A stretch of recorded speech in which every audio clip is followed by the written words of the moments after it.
This is our speaker series where the business world meets the world of business. It's also where we bring leaders from across the international business and innovation worlds to come and share their insights and spark provocative conversations. Today, I'm very pleased to be collaborating with two of our Fletcher student clubs, The Future of Work and Fletcher Women in Business. And we're so delighted to be hosting one of our own, April Rinne. So this is going to be an uplifting and fun hour. April is extraordinary. She is an adventurer, she's an advocate, she's an ally, she's a global authority, she's a pathfinder, especially within the new economy. She is able to see the shifts and the opportunities before they go mainstream. And she has an extraordinary background. I'm not going to go into the details, but because she's going to talk a little bit about that. But one of the things that so excites me is that she is a global citizen first and foremost. She's traveled to more than 100 countries, worked, in more than 50. She's lived overseas. And she's currently, as this global citizen, she's working on a new book called The Flux Mindset, and how this Flux Mindset helps us navigate the future of work, or if you're in a global pandemic. And so this is one of the reasons why we invited April to join us today. And by her own admission, she has an unconventional perspective, and her calling card is the handstand. So maybe she'll get into a little bit about her handstands and how that actually came into being. But I'm super delighted to have her come and speak with us. So before I turn it over to April, I'm just going to remind you today's agenda is very interactive. April's going to speak for about 15-20 minutes. Then we're going to open it up to Q&A. So a couple of housekeeping items. Keep yourselves muted throughout the session. We're going to have a Q&A, and we'll ask you to raise your electronic hand. We've got the chat feature enabled, so use that as well to prime the chat line and questions. And just know that the event is being recorded, and we will be making it available for those who can't attend and for their future viewing. So let's have some fun. April, over to you. Thank you so much, Dorothy, and good morning, good afternoon, depending. I know we've got people in multiple time zones. Just a warm welcome to all of you, and big thanks, Dorothy, Bhaskar, Brian, Anne, Mary, everyone who's been behind pulling together today. I just can't thank you enough. I am so glad to reconnect with the Fletcher community. You'll hear in a minute how important my time at Fletcher was. But really, most of all, I just want to let you know how happy I am to be in community with all of you. And also to let you know, as Dorothy mentioned, I see today, I definitely want to make this an informative session where you can learn things and stretch your mind. I also want to make sure that we have some fun, because I know that many of you are in the middle of finals. I know that many of you are just, what we're going to talk about shortly is this sense of like the world is in flux. Everything's in flux. Everything is changing. And that can feel really heavy sometimes. And so I'm hoping that we all leave this hour together feeling a little bit lighter, like we have learned some things, but we've also been able to shift our perspective and see, in some cases, I don't want to sound trite and say that we see what used to be half empty as half full.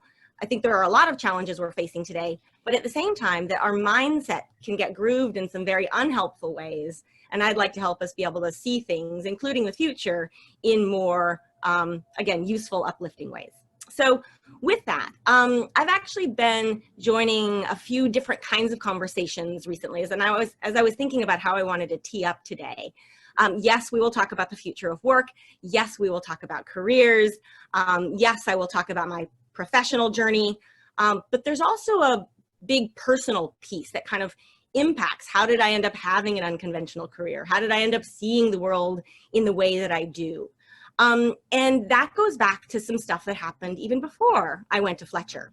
So I thought I would start there briefly, and then, like Dorothy said, put questions in the chat. I'm not going to talk for that long.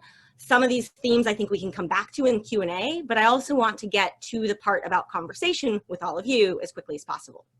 So I'd like to think that I was almost like born into the world, destined to attend Fletcher, in terms of this notion of global citizenship. And what does it mean to feel like a part of a larger community, a larger world? And my dad was a cultural geographer. So both my parents were educators. And my dad basically studied maps and globes and things like that. So that piece started coming out really quite early. I always knew that I wanted an international career. I wasn't sure exactly what I wanted to do. I thought I'd be pre-med. I thought I'd do anthropology. I thought I'd do political science. I'm saying this to those of you who may still be like, gosh, I want to do all these different things. I'm here to tell you that you can do definitely more than one thing. Quite likely you are going to do many more than one thing in your career, and we'll get back to that in a minute. So sort of had this global background, was in college preparing to have a global career. I thought I was going to go do my PhD. And then I promise you this is an uplifting session, but I just want to share, because it's really become clear how much I can relate to a range of things, a range of feelings that people are having at this moment in time.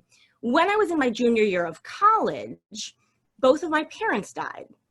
They were both killed in a car accident. And I share this not to be a downer. I share this because I came to learn that at the age of 20, I didn't know what my future held. I really had no idea. I didn't know if I'd get to go to grad school. I didn't know if I'd be able to do the things I dreamed of doing. I didn't know how I was going to rebuild my family. And I share this because insofar as we're feeling like we're living in a world of flux, my whole life was kind of in flux back then. And what I've started to realize also, and for those of you who are a bit older on the call, I think I started to have effectively what I can identify now as what some people might call a midlife crisis. Those questions that you ask, like, what is my purpose? Why am I here? What do I feel really connected to? Where do I find meaning? I was sort of forced into asking those questions earlier than many. Now, that led me to Fletcher. I became very clear on the kind of career I wanted to pursue, but I also realized that I needed to be really open to the kinds of opportunities that might present themselves. Because on the one hand, I knew how fragile life was and that things can change, you know, day to day, and you just have no warning of that. But also, and as one of my friends likes to call it, this sense of I want to live this year as if it were my last. Now, that's not to sound morbid. There's just that sense of wherever I can be of service and wherever I can find meaning and purpose, that's where I should invest. And so going through my time at Fletcher, I focused mostly on the international business track and finance track. And I think some of you know, I actually did a joint degree program. So I got my law degree and I also got my MALD, focused on international finance and business. And the MIB didn't exist when I was at Fletcher, but I now know that if it had existed, that's exactly what I would have done. So there's a nice connection there now. And I'm thrilled that the I'm going to get the acronym wrong, the IBGC exists today.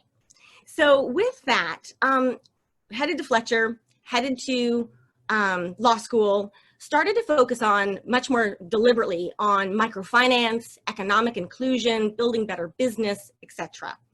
Then I graduated and went overseas to start working on all of these different issues. And not that I need to detail my professional career in excruciating detail or anything, but I do want to point out that what I've discovered is that roughly every 4 to 5 years, I will try to what I call level up. I will try to gain a new skill. Sometimes it meant I left a job and started another job.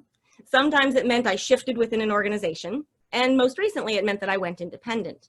But I share this because I took all of my sort of breadth of experience, the things I had studied, and leveraged them in very different ways. So I spent time as a lawyer. I spent time as a microfinance investor. I spent time as counsel to microfinance institutions.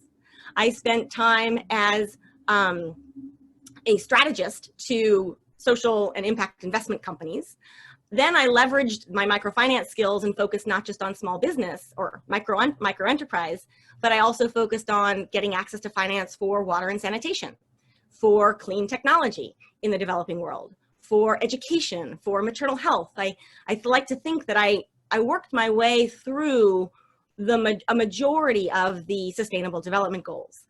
Again, I wasn't an expert in any of these things, but I figured out that my my expertise in the financing end of things was actually an entry in to tackle and experience and learn about a lot of different sectors. And I share this because I think each and every one of us, it's no longer, and this is more the future of work piece that we'll talk about, it's not about being the best in a particular sector or having a linear career where you're going to do one thing for the rest of your life. The future of work is much more messy. I think, and some of you have probably heard of the analogy where for the last several decades at least, it's kind of a linear system in which you would study hard, get good grades, go to college, study, get that degree, take that degree, go do that thing for many years, many decades, sometimes your entire career, then you would retire, and that was it. It was sort of, study, work, retire. And each and every one of those chapters in our book of life today is being disrupted. And I think every single one of us is going to have far more careers, far more roles, far more opportunities to pursue. And some of those opportunities will be formal jobs in organizations. And I'm jumping a little bit ahead right now, but I think each and every one of us is likely going to be self-employed or independent, if you want to call it an independent professional, for some piece of our professional lives. And so that's where a couple of years ago, I started really thinking about my career is less of a path, like a straight line, and it's more of a portfolio. And some of you might have heard of this concept of a portfolio career, in which, just like an artist, you have a portfolio of artwork, or an investor, you have a portfolio of investments. You do that so that you can create more things. You do that so that you can diversify. You do that so that you can mitigate and manage your risk better. I mean, there are lots of business implications, but also personal implications. And because of this workforce and workplace that is in flux, and I say all of this pre-COVID, COVID has been a massive accelerant for so much of what's going on. But pre-COVID, these forces were already in motion. And now it's become even clearer that to some degree, I think, each of us has to take responsibility a bit more for what we're going to pursue. But also when you take an independent professional mindset to this, in which we're not limited only by the jobs we can apply for, but we're actually limited by our imagination of what we can create, that all of a sudden you're looking at an entirely different and much bigger universe of professional opportunities. So on that note, as I said, for more than 20 years, every 4 to 5 years, I would shed a skin. I would shift to a new position. I would try something new out. I would take microfinance and go over to water and sanitation, whatever the case may be. About 7 years ago, that shift happened yet again. And the big shift for me at that point in time was to go independent. Now, that was not my goal was not to be independent. I like working in organizations. I have nothing against them. But I share this because for the last 7 years, I have been running my own business. It's just me. It's not me and a big team. But I've developed the skills and expertise and kind of niche areas of expertise where I am called into companies, governments, think tanks, organizations, etc., around the world for expertise on navigating certain aspects of the new economy, of the future of work, and increasingly more this concept of flux, which is how I define how do you thrive amidst constant change. Because as humans, one of the things I've discovered, and as Dorothy mentioned, I like to get into ideas early. So I have found myself quite often in the startup world, if you will, into those. And even when I was doing microfinance, it would have been considered very much sort of startup-y. It was before Muhammad Yunus won the Nobel Peace Prize. It was before we looked at it as an investment vehicle that carried its own weight. And so it was sort of seen as fringe. And a few years later, these things go mainstream. Some years later, I got into this concept called the sharing economy, at a time where most people thought this was just the weirdest idea ever. As many of you know, the sharing economy has sort of exploded in some really good ways and some ways that probably we could do better without when we think about the ways in which many companies call themselves sharing economy companies, but they're not actually sharing resources. That's another webinar for another day. But the point I want to underscore here is that as I've developed this portfolio career and as I've gone independent, it's actually given me a much different perspective on not just my professional path, but where the future of work is heading. And I've met countless others who have actually forged their own path as well. So this is where the things that I'm asked to do, what I find really interesting, I use my Fletcher degree every day. I use my law degree every day, but I'm not practicing law as a lawyer, and I'm not investing as an international investor per se. I'm actually being asked for my global perspective and how does the future of work play out differently in South Africa versus in India versus in the European Union versus here in the United States. And so final point I want to make before we open it up to questions is that this notion of flux. So I've spent a lot of time kind of at the vanguard of new ideas, new concepts, startups, and so forth. And I started looking around and just realizing that one of the through threads of all of my work is that a lot of people seem to be seeking to achieve ever more and yet not necessarily being happier, not feeling necessarily that they found greater meaning. And one of my favorite sayings, and again, pre-COVID, but I think it does apply equally today, is that the pace of change has never been faster than it is today. And yet, it will never again be this slow. And when you really let that sink in, it's pretty profound, because a lot of what, and this is where I think the work of the center does tie in. So much of this is built around and driven by the digital economy, which is what I'm working in the thick of and what I absolutely understand has been tremendously, exponentially useful for society. But at the same time, the faster the pace of everything becomes, for the most part, what we're told is, well, the way that you survive is you just need to keep up. You need to run ever faster and faster and faster. And as I look around at peers and colleagues, I find people running ever faster and increasingly unhappy, increasingly unfulfilled in a lot of what they do. And so I started thinking about this and I was like, how do we navigate a world in flux? When we look at the ways or the magnitude of the change that's happening today,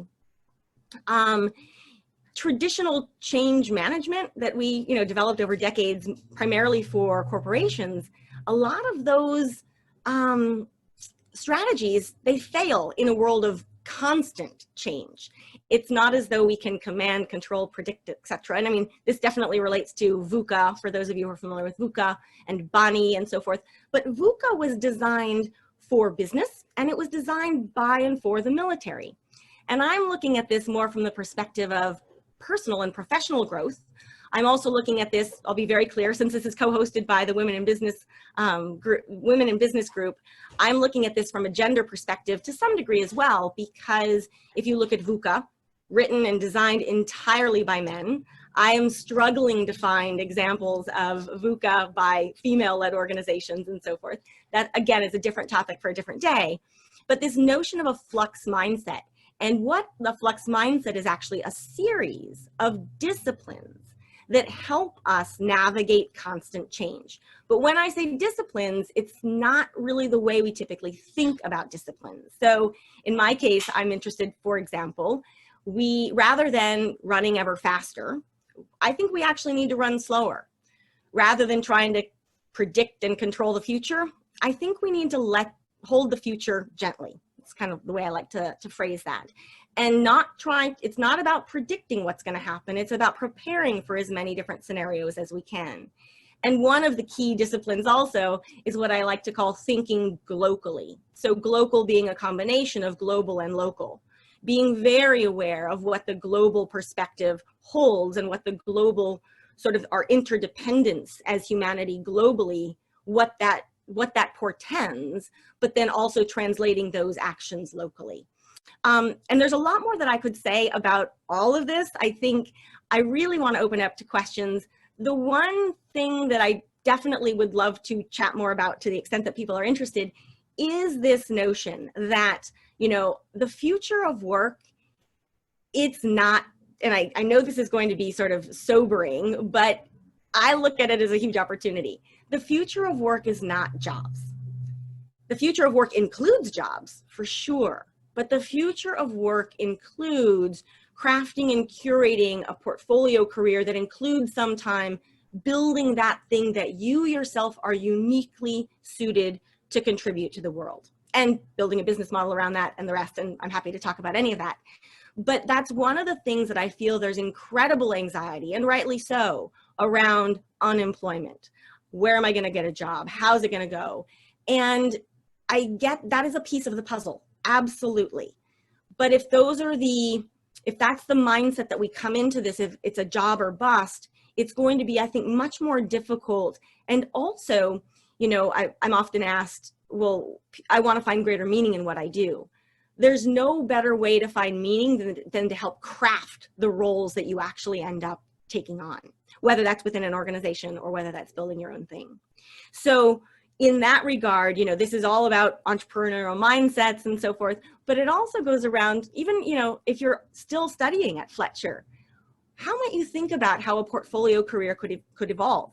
What are the myriad different things that you could actually spend time doing? Because my hunch is you're actually going to end up doing more of them today than you would have if you were studying in the same position 20 or 30 years ago. So let me pause there. There's a lot more to share. I really want to hear from you guys, but I hope that helps tee up kind of how I see the world today and what I'm hoping we can learn from one another during the course of this conversation. Thanks so much, April. I mean, I could just listen to you chat for the next couple of hours, but I know our students have some questions to riff off of and to pick off of what you've just said. I mean, you know, like you said, the job is not the holy grail. So let me turn it over to Brian. Brian, I know you have got some questions. Yeah, thanks a lot, Dorothy, and thanks so much, April, for being here today. We're so happy to be able to host you. So my question is around networking. So, you know, as we build our personal networks, I've noticed there's a strong cohort of future of work thought leaders, and you all have built like this fantastic bridging network. And my question is, how did you start out building that network, and how do you like to nurture it? It's a great question. One thing I always like to remind people, and it's funny because Dorothy mentioned, like, yes, I do handstands. Yes, I still feel quite young. And then, you know, you look at the calendar and you're like, wow, I'm definitely not like, I'm not as young as I might feel. At least I know age is a state of mind and all the rest. But the point I want to say here is building a network, obviously, it doesn't happen overnight. I look at, but it doesn't happen overnight. But once you start building it, it can have a sort of snowballing exponential impact or effect. What I mean by that is and it's a great question because I wouldn't have been able to say this probably 10 years ago. But now I see that for me, building a network has actually been about building different layers and then linking those layers together. And what I mean by that is, I mentioned that every 4 or 5 years, I sort of switch roles, whatever. Every time I've switched a new role, that's meant a new professional community, a new group of people, and not either or, not that like all of a sudden I stopped keeping in touch with the people I was working with before, but you know, when I shifted from law into the investment side of microfinance, those were largely two different worlds. I kept in touch with my lawyer friends. I added the investment friends. Then I added the water friends. Then I added the sharing economy friends. Then I added, you know, you get where I'm going here. I added my future of work community. And the end, you know, this might sound a little cliche, but like this notion of 1 + 1 = 11, that's what starts to happen. And what became really interesting was there became a point at which my lawyer friends were like, you're the one person I know who knows about water and sanitation. Can you help with X, Y, Z, or, you know, whatever the case, that's just one example. I became very well networked to connect communities to one another. But again, I say only because it took time, and it also took deliberate sort of watering the roots of each of those communities. So what I would suggest, and this goes back even to a portfolio career, a lot of my communities today, yeah, it's about kind of what I'm known to do, whether it's future of work or sharing economy and that sort of thing. I've been really careful to cultivate and nurture communities around things I care about that go beyond my professional community, and they've started to blend together. So I know Dorothy knows, a couple of years ago, I had always wanted to get my yoga teacher certification. Now, do I want to teach yoga? Not necessarily, but I love having the credential. So I'm a certified yoga teacher. I am bridging the communities of yoga and responsible business more than I ever thought, because yoga teachers aren't typically having those conversations, and the C-suite is typically not talking about, you know, yoga ends up as like, it's sort of woo-woo, or it might end up as like one weekly yoga class for, ironically, for employee productivity, which I think actually yoga principles can help us build better businesses if we dive deeper. So I share all of this because it takes time, but there is a kind of, you can be deliberate about it and really investing in those different communities and then connecting them with one another. And then there's also a stroke of serendipity. And I think it goes without saying that showing up is often half the battle, and taking the time to reach out to people. I still make sure every single day I am connecting with people on LinkedIn. I'm receiving invitations, but I'm also sending them. And I'm sending them to people who, whose work I might be a fan of, but who may not know me otherwise. And I take the time to write why I'd like to connect, and so on and so forth. And that becomes sort of a lifetime skill as well. I don't know if that fully answers the question, but like it's the balance between deliberate sort of discipline about connecting and then allowing serendipity to intervene and connecting. That was what I wanted to say, keeping in mind that the strongest, if we're talking about networks, the strongest node in a network isn't the biggest node. It's the most connected node. And so each of us can do that in our own small way. And when you nest yourself within multiple communities, that mesh of networks becomes even stronger. Well said. I love your ability to cross all borders, all disciplines, and bring them together and cross-pollinate. I've always, I think Bhaskar has said this as well, you know, our students are the best pollinators. They go from class to class, from discipline to discipline, and they thread it all together. They're the ones that are bringing together the nectar. So. Yeah. It's funny you would bring this up. This is totally side note, but I said it would be fun and uplifting. Earlier this week, it was determined actually that my spirit animal is a bumblebee. And just yesterday, I was gifted with a glass, like a wine glass, that had a bumblebee on it, because it's exactly the cross-pollination. And I think, again, why I enjoyed, one of the many reasons I enjoyed my time at Fletcher is that I felt like it was a community of cross-pollinators. It truly is. Anne, I think you've got a question. Hello there, everyone. Thank you so much, April, for joining us, and for everyone joining on this call. This is really exciting to have this. I wanted to ask you, could you talk about your experience as a woman advocating for yourself and putting yourself out there as a leader in these different strategic roles? And related to that, what are some challenges, if any, that you have faced? And what have been really important skills, resources, networks, I think, you know, is really important for you, strategies, even self-care methods that have supported your success in paving the way in your work. Yeah, thank you, Anne. And I know, I get that this is a loaded question, in which I have been on the downside and the upside of being a woman. And I think there are a lot of different directions I can take this. Overall, I would want nothing more than to be a woman in the world today. I think there's a sort of ascendancy that's happening. But I kind of want to frame it also in which I have never thought of myself necessarily as, I'm not in the gender, I'm not in the like, we need to champion women. I've typically worked around men most of my life. I've often been the only woman on teams and so forth. And so I've never positioned myself as a woman in a man's world, so to speak. But as I get older and I look back on the through thread of what I've done, so much of my work has actually been around economic inclusion. It's been around more inclusive business models. It's been around helping those that are underserved or underbanked or whatever the case may be. And there is a very, very clear common narrative in which women have been overrepresented in the things that I've invested in. And so I love that because it shows there is this natural affinity that I have. I definitely want to help all women and men. This isn't about either or. This is, for me, so much of this is about balance, this sort of yin and yang. But, and this is maybe go a little bit woo-woo, but if we think about yin and yang, it's a great analogy, right? These are counterposing forces. yang energy is male energy. Yin energy is female energy. Yang energy is light, bright, linear, kind of straight path, get there. Yin energy is softer, rounder, much more aware of relationships and so forth. And the way I like to phrase this is that I think we've been living in a world with a yang overdose for a very long time. That doesn't mean we don't need men. We absolutely do, but we need to bring things back in balance.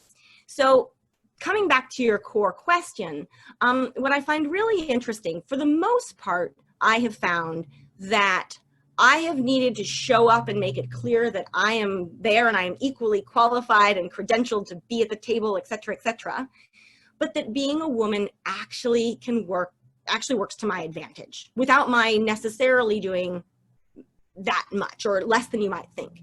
And it's interesting because even going back in between, so in the aftermath of my parents' accident and also before coming to Fletcher, I spent a long time. This is when, classic case, the world was telling me that I needed to go work at a consulting firm or an investment bank and so forth.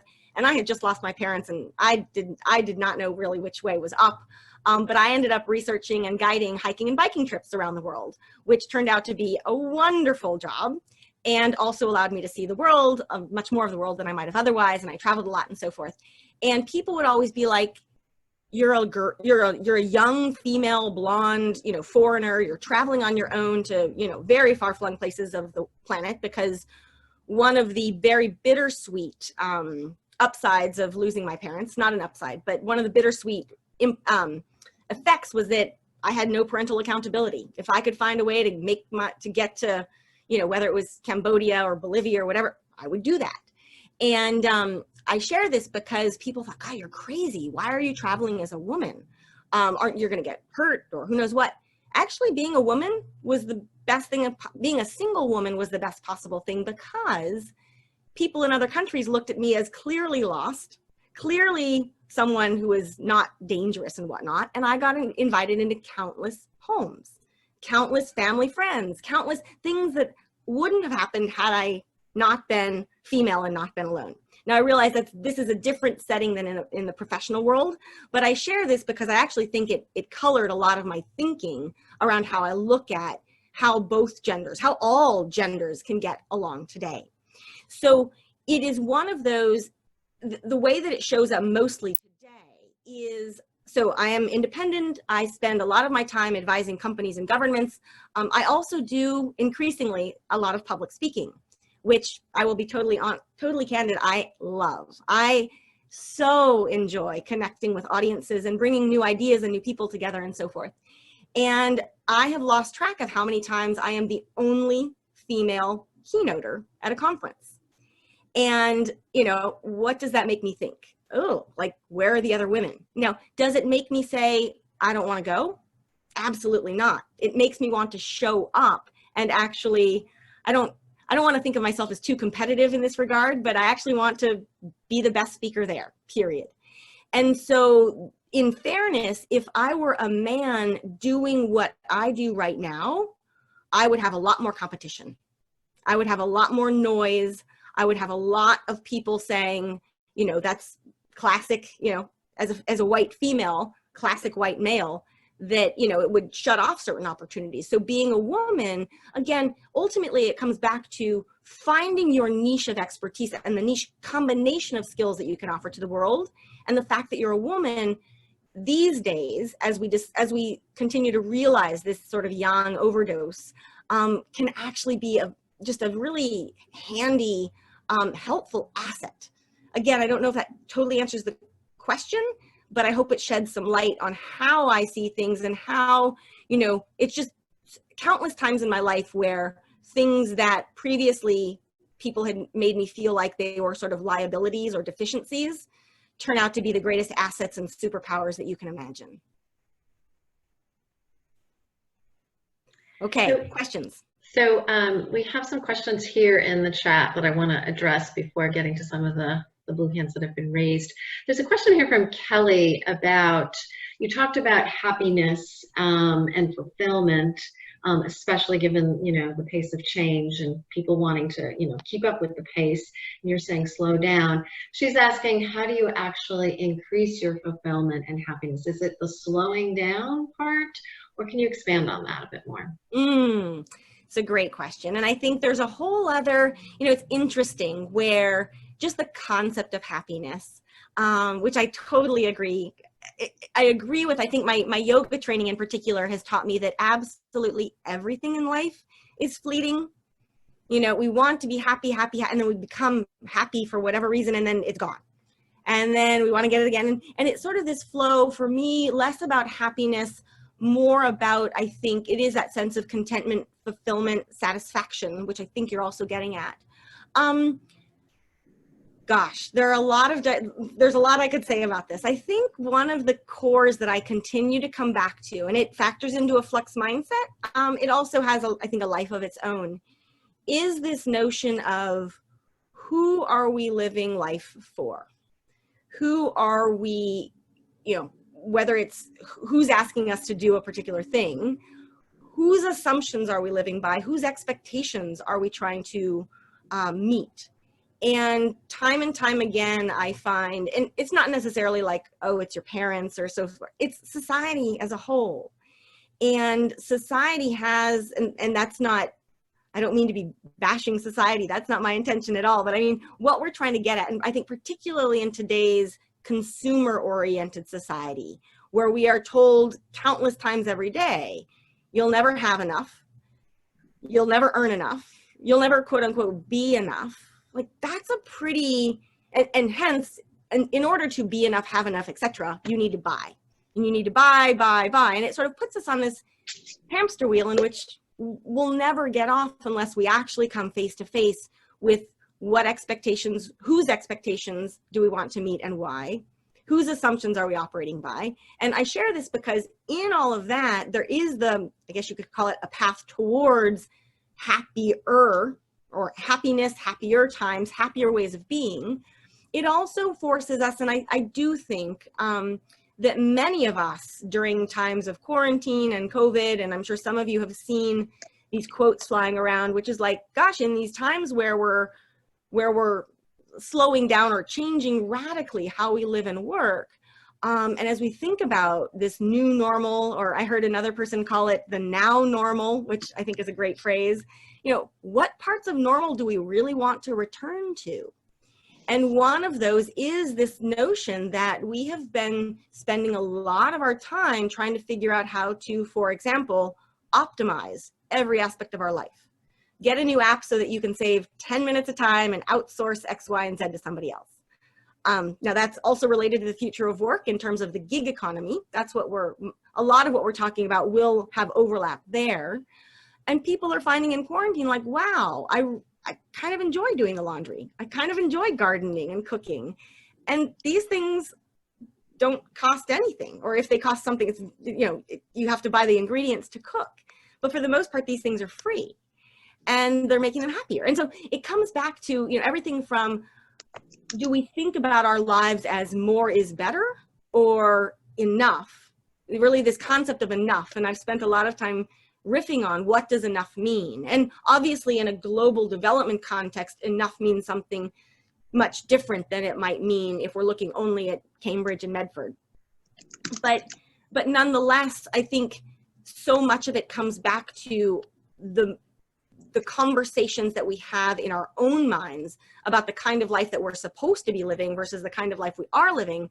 When you look at that concept of the life we're supposed to be living, where did that idea come from? And what part of that might we need to dismantle?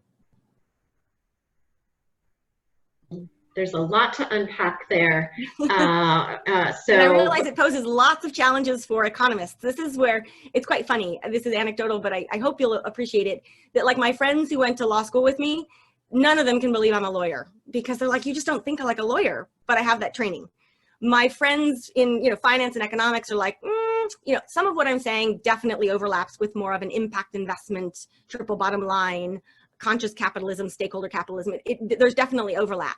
But I also realized, and I learned this a lot in my work in the sharing economy, where if we look at business models based on access over ownership, these can be highly powerful in terms of helping people save money, helping people earn income in new ways, helping use resources more sustainably, helping build community. Like something like car sharing or home sharing in its true sense has all of these amazing benefits that are very hard to argue with.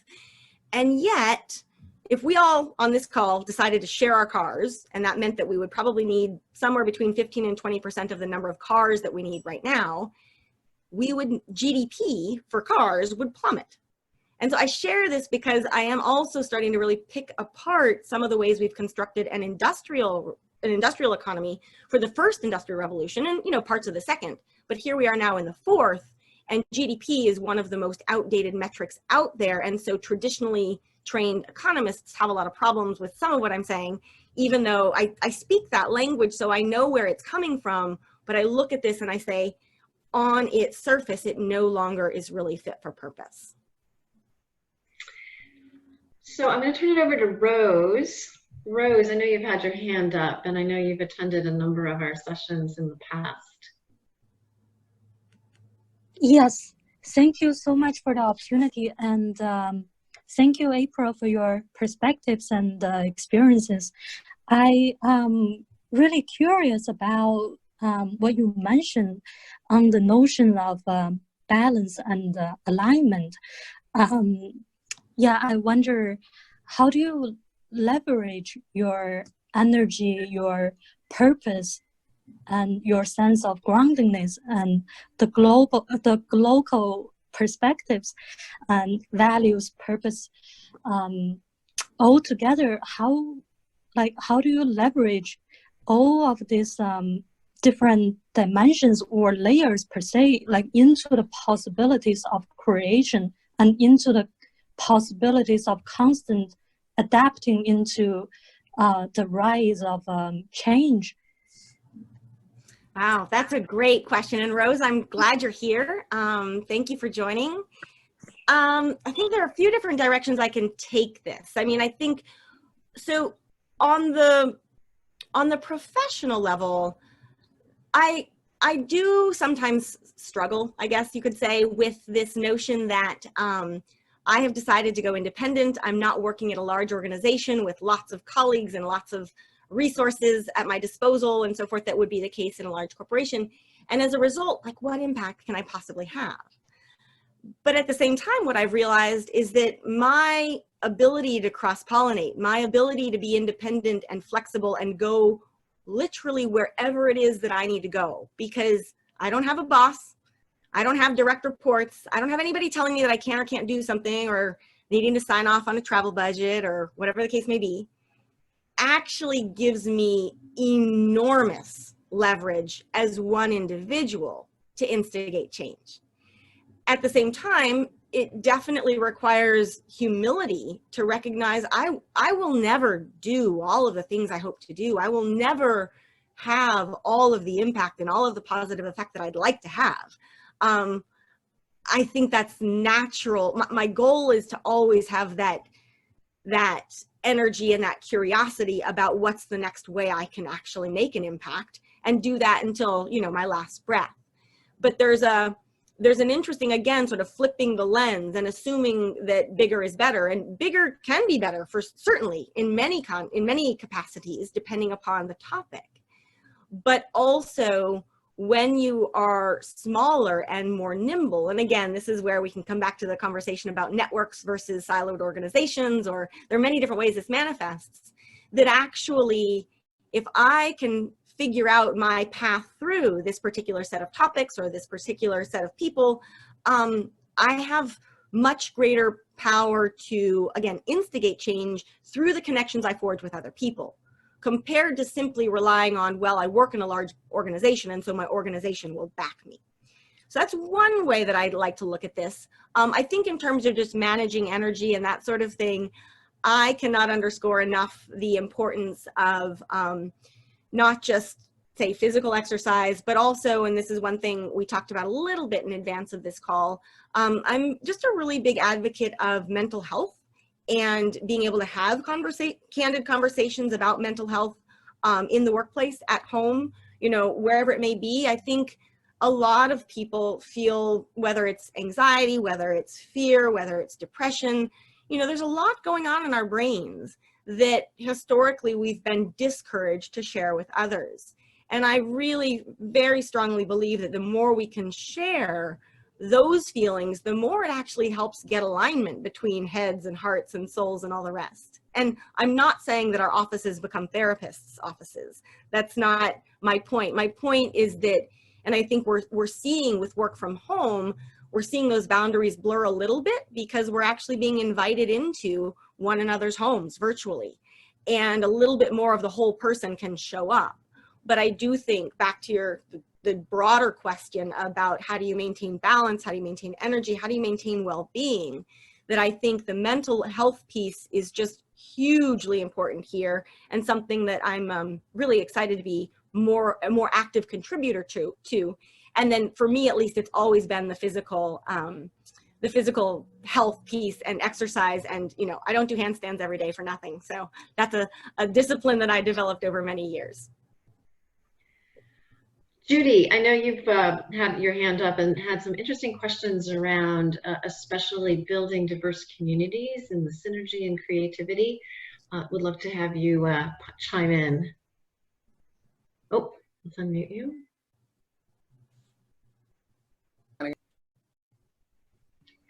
There you go. Am I unmuted now? You are. Okay, sorry about that.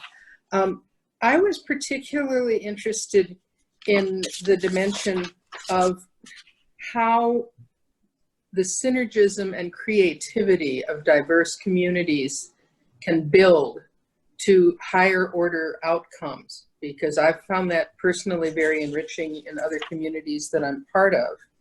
And then kind of a second corollary to that is I'd be interested in your perception of awareness, both of self and others, in that building of synergism in relationships. Yeah. Let me take the second question just briefly first, because it's top. It's right in my mind.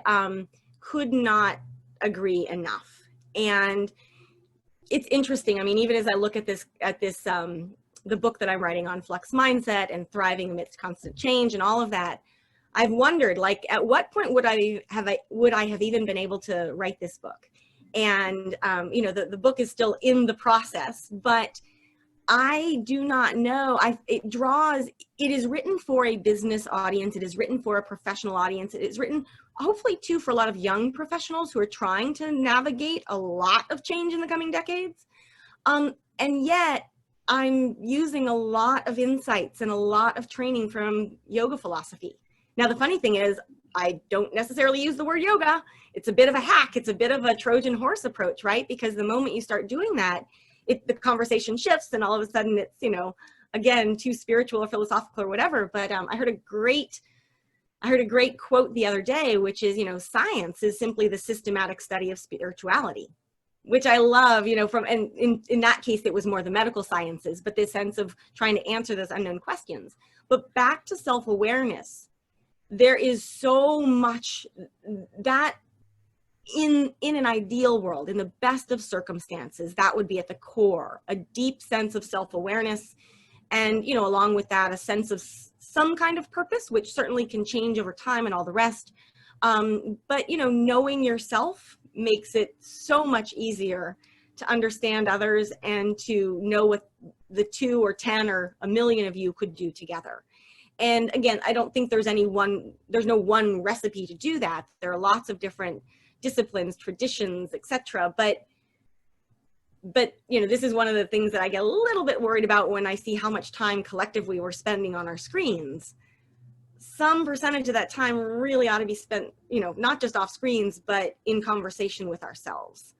So that's one. And then the piece around diversity, my goodness, could not agree more. And I don't know that I have a particularly well thought out, like I don't have a crisp answer for it, but one thing I wanted to put out there, which is, you know, as we talk about this cross-pollination, and I see myself as a bumblebee going between different communities, different countries, different, you know, we can cut that cloth many different ways in terms of what are you cross-pollinating? Is it people? Is it ideas? Is it geographies? However we want to look at that. but it's this notion of who are the people that are on those borders? And, it's funny, I like to think much more about the borderless world, and, we have borderless challenges, but not borderless solutions yet. And whether that's climate change, whether that's a pandemic, but figuratively speaking, there are borders between cultures, borders between communities, just in terms of wherever one stops and another one begins. And who are those cross-cultural bridges? That's what, for me, becomes key. And can those bridges go back and forth and back and forth and back and forth deliberately and over time? And it's funny that you would bring this up, Judy, in this question, because I was asked earlier this week by a colleague who is Chinese American, lives in Shanghai, but got caught in the US, was stuck here for 3 months, has returned to China, had to basically detailed her experience getting back into China. And she's very much a China-US bridge. And the fact that we can't travel, and I think this may resonate with a few members of the Fletcher community, we can't travel as we might have, certainly not at the moment, and probably not for some time to come.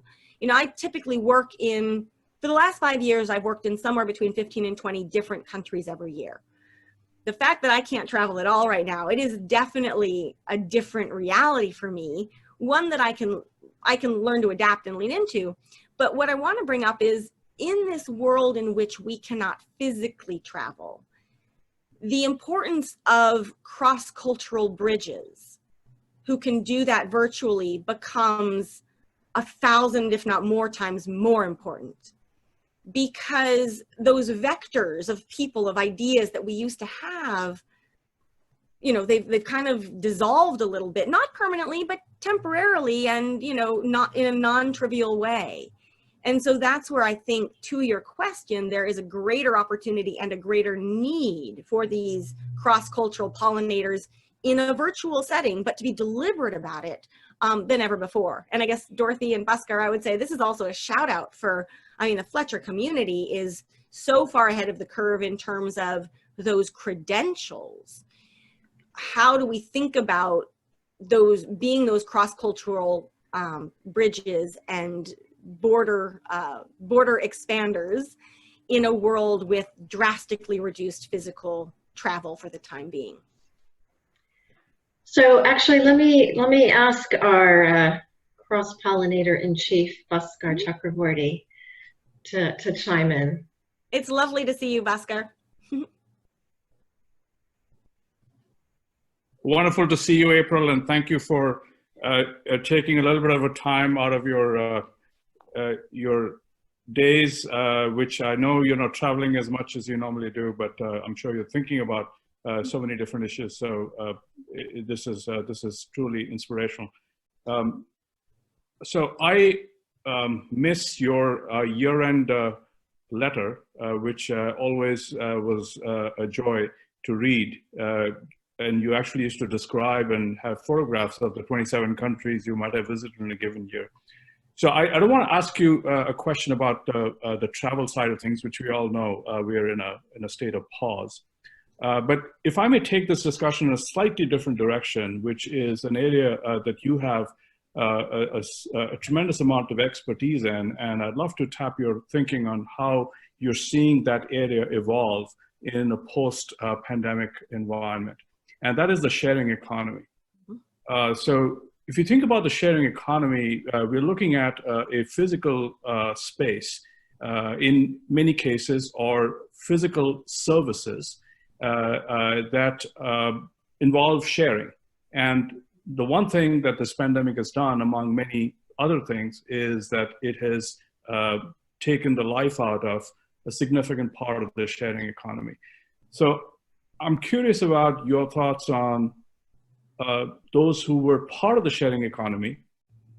Where do they go from here? To what extent is this just a temporary change and we'll snap back? And to what extent is there going to be a permanent shift in that universe? I know that's probably a seminar topic in and of itself, but I'm wondering about any insights that you might have on that.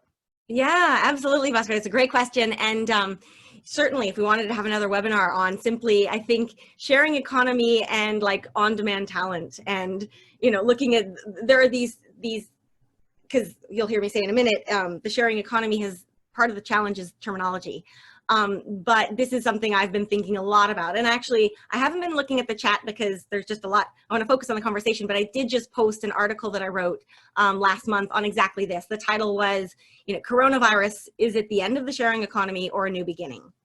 And it was really well received because it's forced me to really go back to the, not the drawing board, because for me, I've always seen the sharing economy from the sense of the original principles, which is the sharing of assets in a way that help people save money, earn income in some, you know, in new ways, but not looking at it strictly through a financial lens, using resources more sustainably, and building community or some kind of social capital. Not that you become best friends with the person you share your car with, but when you share your car, you do get to know more about where you're living and your neighborhood.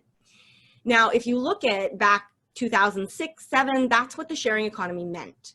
Then smartphones evolved, then we had, you know, the platform economy gains momentum, the digital economy gains momentum, and all of a sudden the sharing economy, there's no language patrol for who can call themselves a sharing economy company.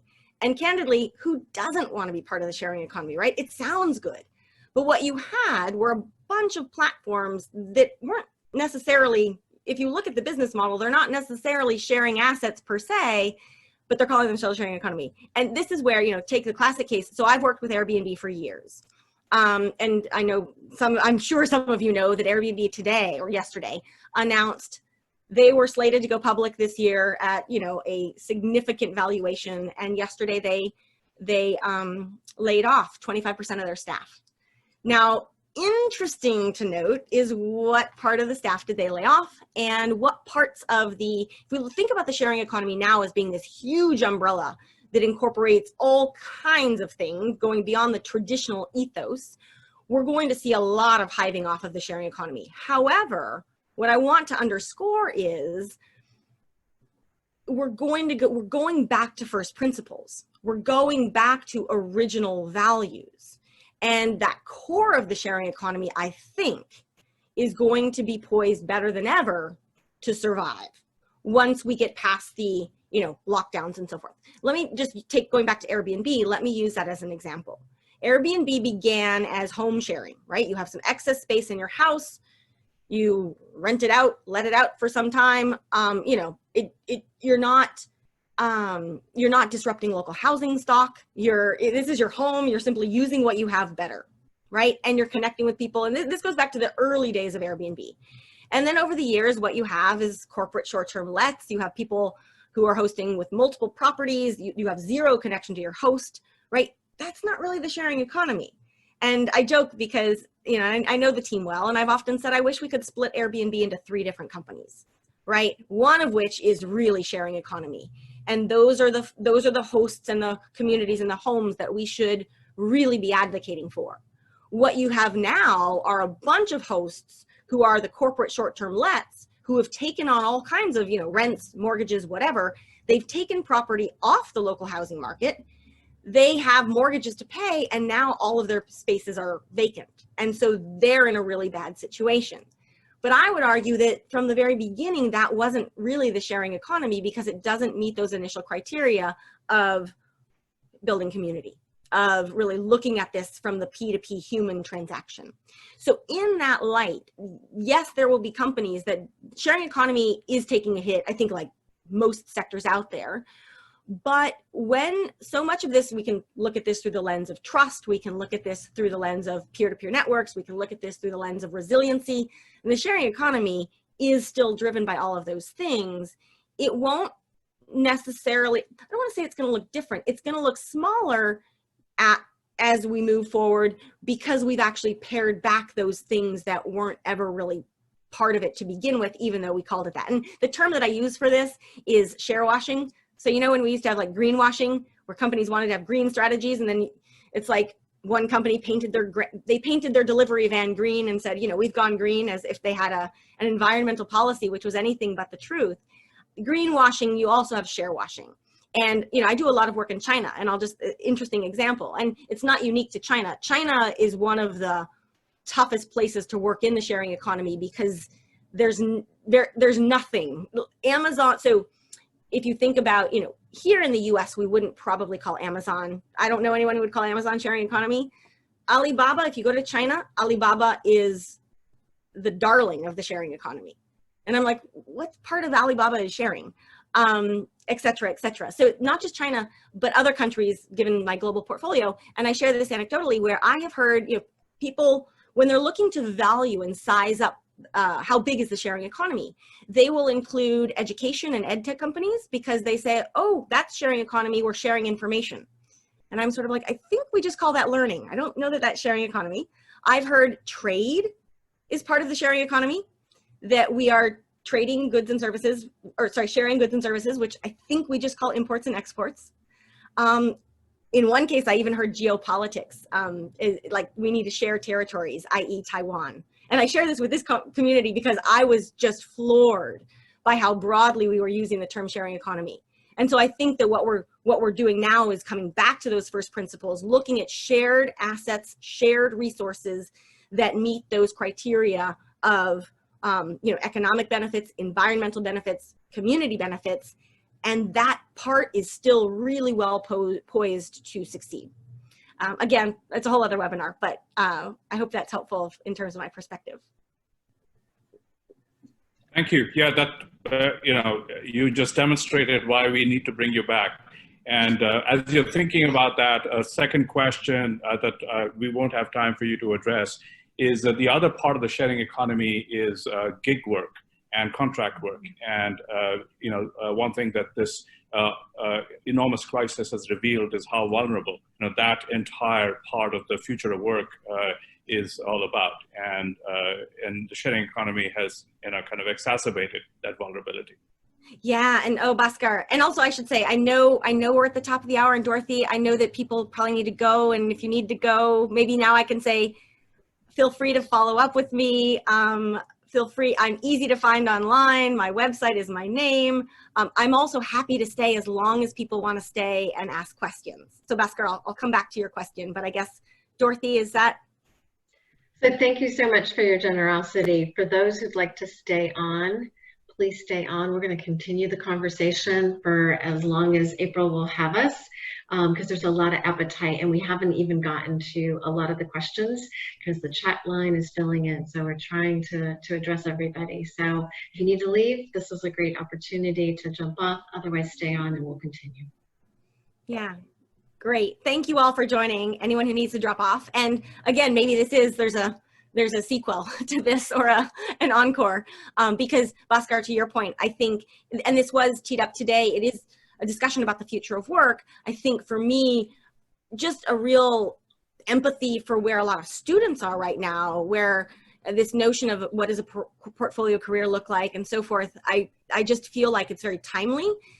I think, and so I deliberately didn't go too much into gig economy, macro workforce trends, unemployment rates, all of that, which is certainly its own set of issues. I think, so and it's funny, I'll put another link in the chat in a minute, but this whole terminology thing is really, really tricky because, again, a lot of times in my experience, and I've been working on the sharing economy for more than a decade at this point, and if you go back to those early days, like the sharing economy and the gig economy are two very different things, and yet for the most part, we kind of use those terms almost interchangeably today.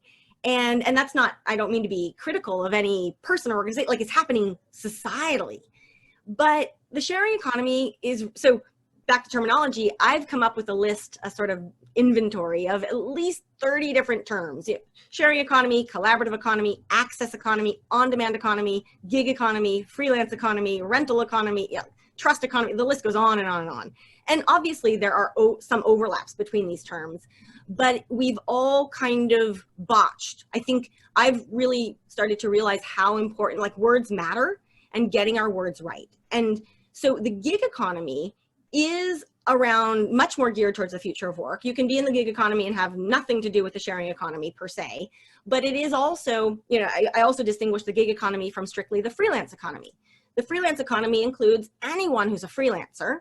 I myself, as an independent professional, am technically part of the freelance economy, which is working quite well for me. But that's one case of somebody who's skilled and has, expertise and knows how to deliver, etc.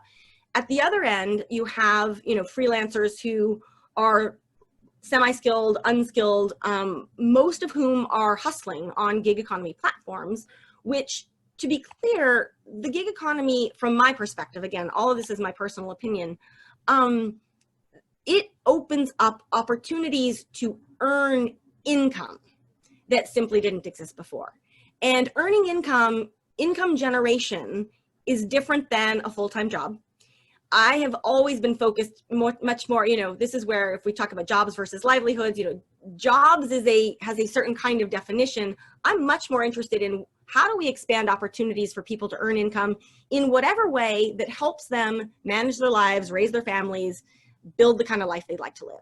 And so there's a piece of the gig economy that is hugely, hugely helpful in that regard. And you see lots of people who have been able to make transitions in which they can spend more time with their family, they can earn a little extra income, etc.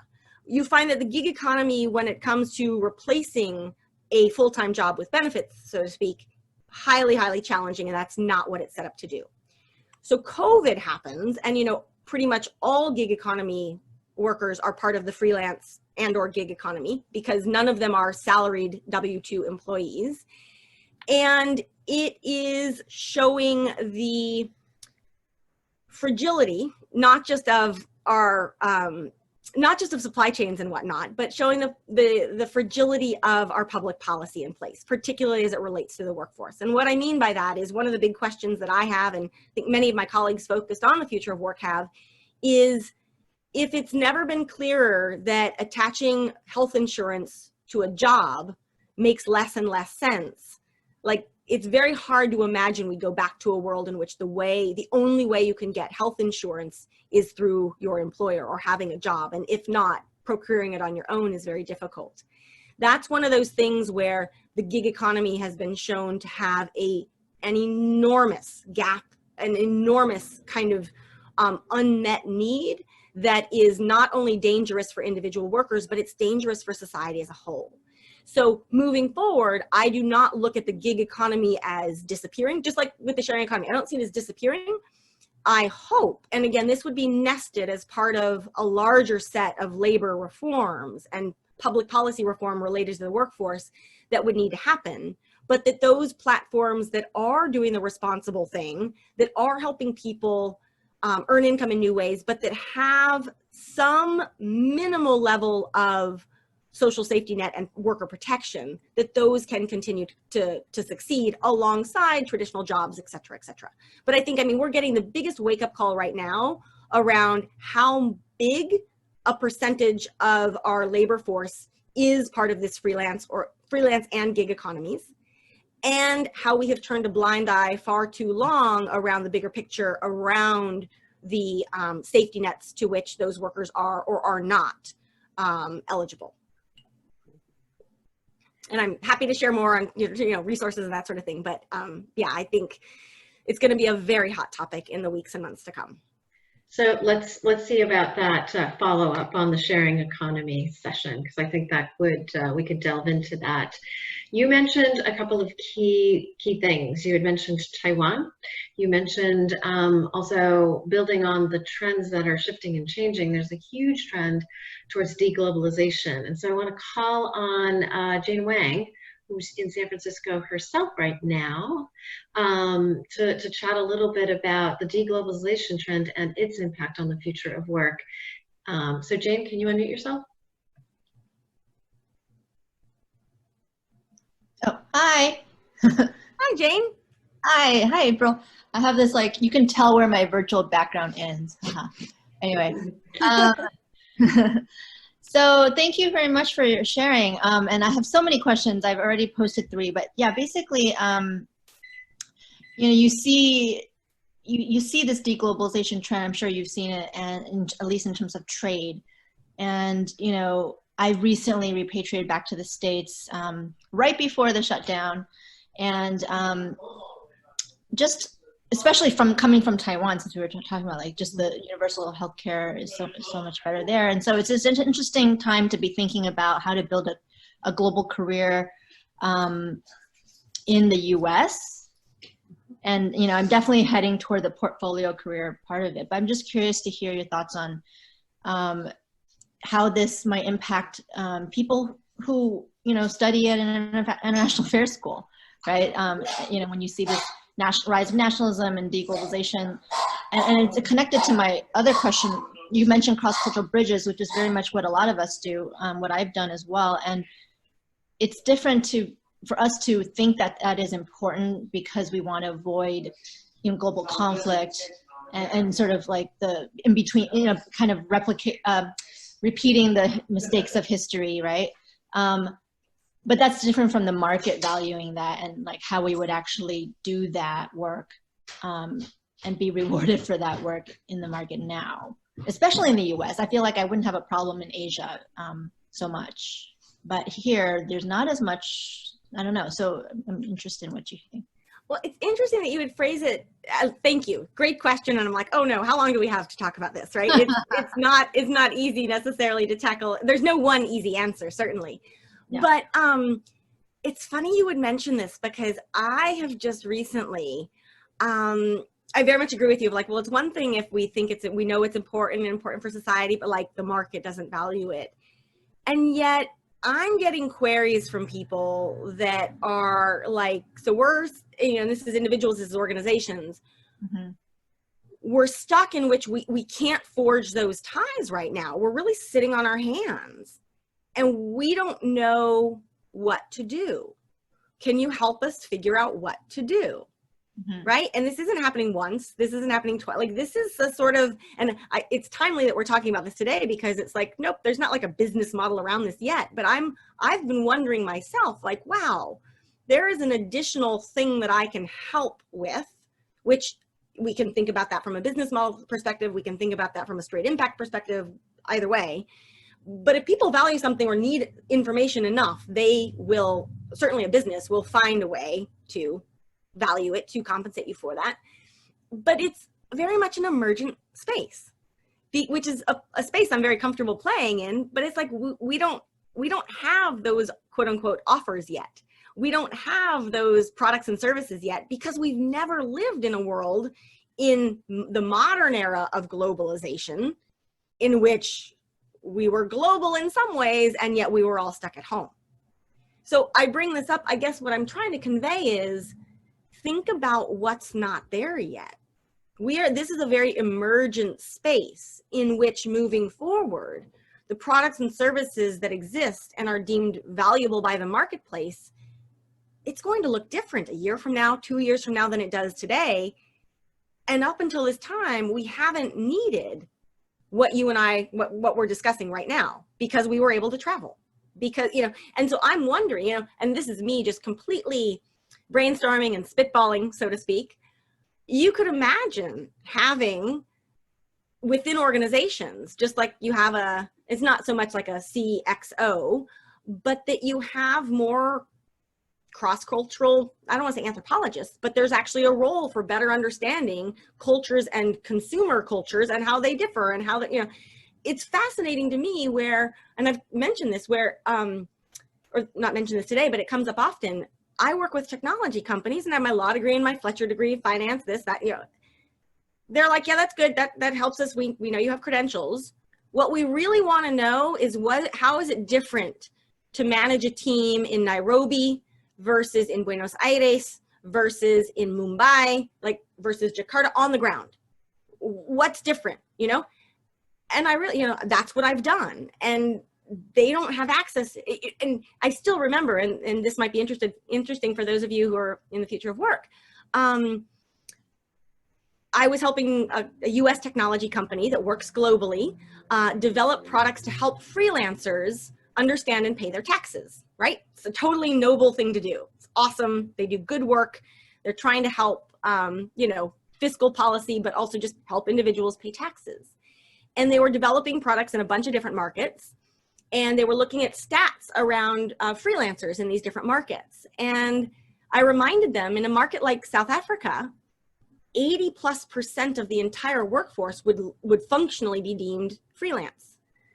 But not freelance as you and I might think about them in terms of gig economy or self-employed professional. They're a member of, you know, the what we would call the informal economy. And I share this because the company was on its way to develop a product that was completely ill-fitting to the market. And all they needed to know was what it was like to live and work and manage teams in these different cultures. Now, this didn't require me traveling at that point in time. It required me building upon the travels and the connections that I already had.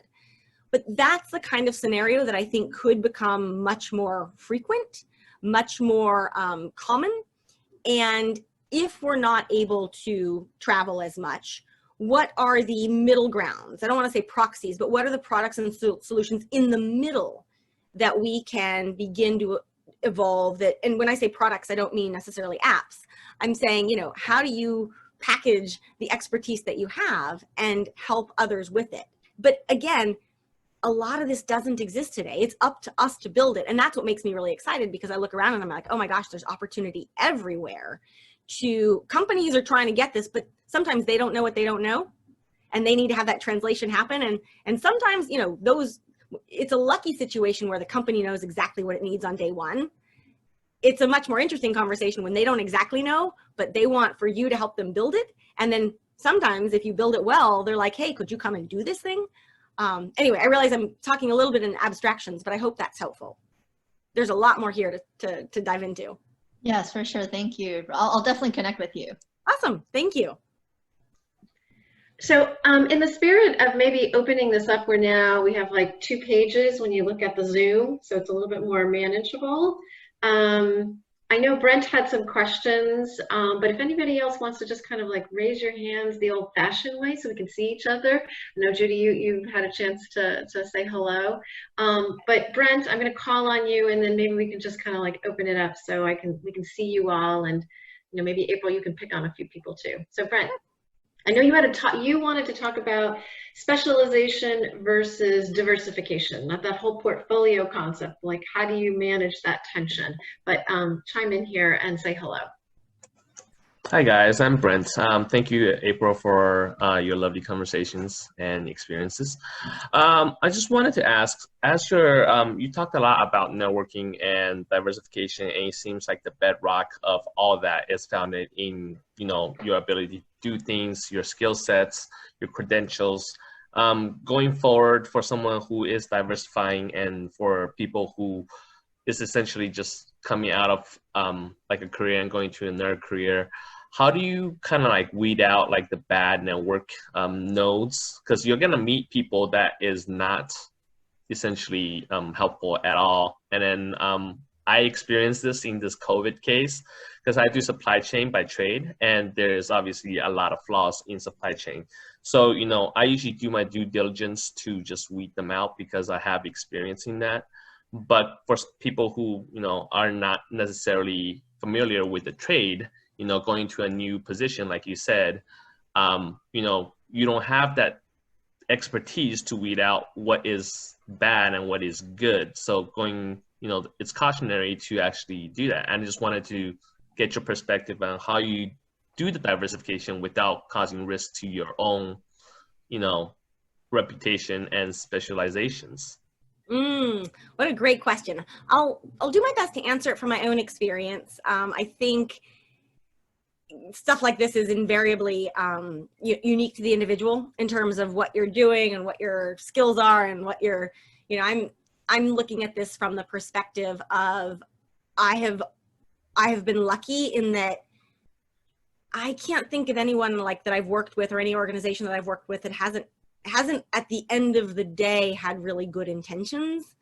Now, that doesn't mean that everybody in the organization was nice or didn't make errors or, you know, but at the end of the day, searching for organizations of good intention, integrity, and trust, that's something that I think each of us has a responsibility to do our due diligence, ask other people, that sort of thing. But, you know, I'm reminded one of the professors that I had, actually it was at the Kennedy School, Ricardo Hausman. Some of you probably remember him. He's been on lots of things recently about economic development and trade. And I know that I did a class with him, cross-enrolled, but it was, I bring up Hausman because I remember his model, which is swinging, in his context, it was levels of economic development, in which you're swinging from one branch to the other. And any animal, any organism that's swinging from one, and think of this case, you know, one branch being what you're doing now and the next branch being what you're going to do next. And there's this moment where you've got to figure out, you know, when do I reach for that other branch? And then there's this nanosecond where you're holding on to both branches. And then this other one where you let go of one branch and you move on to the next. And that as a symbol, that's a really interesting, in this case, at what point, what I want to get at here is whatever you're doing. So to make it clear, yes, I have jumped off so many professional cliffs at this point that I can, you know, I can count them, but I've almost lost count. Now, that does not mean, that is very different than blindly jumping off. That is very different than just saying, I've had it, I'm going to change what I do, and like I quit something on Friday and on Monday I'm in this new space. It's typically very thought through, very deliberate, and requires a period of, for lack of a better term, prototyping. So even before I went independent and started focusing on the sharing economy, that in that particular case, there was a period of the better part of a year in which I was still working in microfinance. And again, I loved what I was doing. I was not in a bad, I wasn't in a bad situation at all. I could just tell that there was a way I needed to level up. I was getting restless, but I wasn't sure exactly which direction I should focus that energy. The sharing economy was something I was deeply interested in, but to be totally candid, I couldn't figure out if I could make a business model work because it was so early. And most people were like, sharing, like either that's just weird, it's sort of, again, hippie, or no one would ever do it. Why would you possibly get in someone else's car kind of thing? But I just felt like there was something there. So I spent the better part of a year researching, talking to people, figuring out what the needs were going to be, where I might add value, was there something viable there, etc. And then did make the leap once I had figured out that, and this sounds kind of crazy perhaps, but this would have been, again, roughly a decade ago, when Airbnb is new and Lyft is new and everyone's kind of like, what is this? And this draws directly on my Fletcher and law school degrees. Both of them in their own ways taught me the importance of public policy. And I looked around at the public policies as these platforms were emerging, and I was like, we have built all of our public policies for ownership. We do not know how to regulate this stuff. We do not know, wow, I foresee a train wreck in a few years. And so I was kind of like, and as backstory to this, when I worked in microfinance, I had helped draft legislation for better microfinance laws to be put on the books. And I had worked, again, in Tanzania and in Pakistan and in Peru, but trying to update rules and regulations to be fit for purpose for this new way of doing, in that case, finance, and now with the sharing economy, a new way of doing business. And I can still remember people were like, that just sounds so boring, like you're trying to throw cold water on this whole sharing economy thing. But I looked at it and I was like, I can't see a future in which we don't have an absolute mess on our hands in terms of public policy. And so I realize I'm giving you a little more detail, but it walks you through, when do I let go of one branch? And I did my research to make sure that sort of the who's who, and who could you, ideally, who could you trust, who not, who was looking at this, who wasn't, you know, and then made the leap. But I did have to make a calculus that in that particular case, it wasn't as though we were going to need all kinds of policy reform overnight, because most municipalities, most governments, they didn't even know the sharing economy existed. They were just like, you know, I still remember talking to one mayor and they were like, we don't have Airbnb in our city. And I was like, well, why don't we pull up the Airbnb website? Oh, look, you have 300 properties in your city. And you see them like, what? And so that became one of my calling cards in. And I share this because, yes, in those early days, it was total sweat equity. It was really just trying to get myself positioned in the right ways in terms of expertise and what I would be known for. And then, I kid you not, it was like, because I had figured out where I could uniquely add value and where people were not looking, but there was going to be a problem, within 18 months, I had more inbound queries for startups to help them develop their public policy strategy, and for governments to help them figure out what in the world is the sharing economy. It has totally blindsided us. And from there, that was it. That was all I needed to do. Now, again, it didn't happen overnight. I definitely had to make a leap of faith, make a leap of faith. But I'd also done my homework, and I could tell that at the macro level and at the micro individual sort of consumer behavior level, things were changing. So I would, share that. And the one other thing I would say too is, in every case in which I've shifted gears or something, always remind yourself that nothing is forever. Absolutely, and that's good and that's bad. Nothing is forever. And in this case, what I mean is, I never, ever told myself, because I knew that shifting gears or leveling up or gaining a new skill, whatever, it doesn't always work out the way you think it might. And if I found myself, and I would typically give myself like 6 months to a year, like no questions asked. Now, so other people might say 3 months, the amount of time is up to you, but give yourself some window in which you don't judge the decision you've made. You just dive full on into what you're doing and see if it works. And if it doesn't work, you don't beat yourself up. You hopefully, before you take that leap, you have in the back of your mind, you might imagine what a plan B could look like. But again, it goes back to the difference between sort of naively jumping into something and responsibly, but also recognizing that you don't, just because you chose to shift gears doesn't mean you can't also shift back.